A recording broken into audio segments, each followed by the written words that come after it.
Hey guys, Ryan said, Lake St. Clair Fishing Guide. So we made some videos talking about the drop shot and the tube, and those are essentials here up on the Great Lakes, but the next two videos are my favorites on the Great Lakes.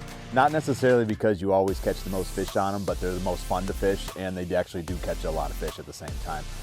In this video, we're gonna talk about swim baits. And swim baits have, depending on where you're from, there is a wide variety of applications for swim baits across the country.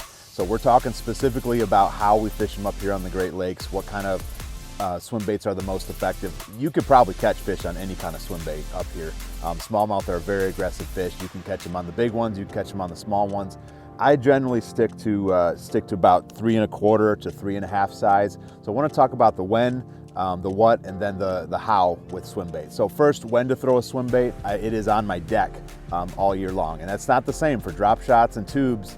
They should be around all the time, but the swim bait I'm actually throwing all the time. I can't think of a day that goes by out on the Great Lakes where I don't throw a swim bait at least a little bit. So that's what I love about it, is something that I can always wind as well. So you get kind of bored of dragging along the drop shot or the tube, you can pull out the swim bait and you have a good chance at catching fish. So when to throw the swim bait is really any time of the year, really. Start to finish on the year, I'm throwing a swim bait at some point. What to throw on a swim bait? As I mentioned, about the 3 1/4 to 3 1/2 is the most common size. I do throw some bigger ones, and I'm sure you could catch them on some smaller ones, but those seem to be the best. This is a striking rage swimmer. This is about a 3 3 3/4 size bait here.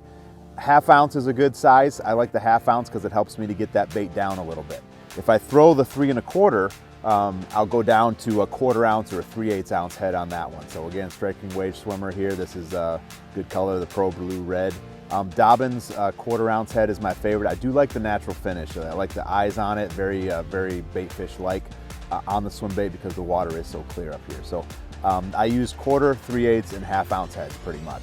1/4 and 3/8 on the 3 1/4, and then I go up to a 1/2 with the 3 3/4 inch baits. Once in a while I'll throw this on a 3/8, especially if it's shallow. I like that about the swim bait too, is you can throw it shallow, you can throw it deep, it really doesn't matter whether they're in 3 feet of water or whether they're in 20.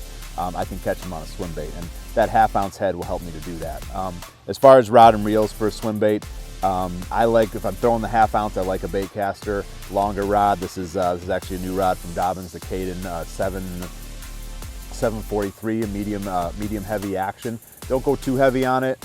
You want a rod that has a lot of give. You heard me talk about that in the tube and the drop shot videos. You need a rod with some give to it. These smallmouth pull so hard, you don't want them to be pulling the hook out. So on a spinning rod, I do like the spinning rod if I'm throwing the 1/4 ounce. Same deal though, I like a long rod, 7'6". I catch plenty on a 7-foot spinning rod too though, so there's no need to get that necessarily get that 7'6". I just like to be able to make those long casts. And so that kind of leads us into the how with the swim bait, how to throw a swim bait. The first thing, kind of like the tube, is to make a really long cast. You want to get it out there. The water here is very clear. Fish can see from a long ways away. You want to get that bait out away from the boat. So I like to bomb it out there. It's another reason I like that longer rod, is to make a nice long cast. But then with that longer rod way out there, if you need to set the hook, you still got that leverage on them. So make a long cast. Like the tube, you want to make sure it gets to the bottom. Even though it's not a tube, it still acts like a tube a lot of times, and they will bite the swim bait on the fall. Not as often as a drop shot or a tube for whatever reason, but they still bite this on a fall on a pretty frequent basis. So I always make sure it gets to the bottom.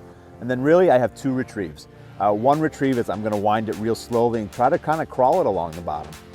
If I feel I'm coming along something and it hits something like a rock or a piece of weed, I'll snap it out there. But one of my retrieves is just to kind of keep it either on the bottom or within a foot of the bottom. And I'll even stop the retrieve at certain times and let it fall back down to get back to the bottom if I feel like it's getting up too high.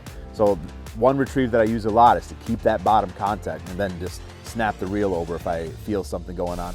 And then a second retrieve is going to be one where I just wind it in kind of slow, just let it swim all the way back to the boat and just kind of figure out, sometimes if those fish are looking up to feed on bait fish schools, that's the retrieve you want, because it's going to swim back up towards the boat. And it'll get, 3, 4, 5 feet off the bottom depending on how deep of water you're in. But either of those retrieves works well. I mix it up during the day between those retrieves. Either one of those are going to work for you. You're going to catch you some fish. So hopefully those tips will help you out. Hit me up on Facebook, Instagram. I could talk about swim baits all day. I've really fallen in love with fishing them, and there's a lot of intricacies there that I can give you. Thanks for checking it out. We'll see you on the next video.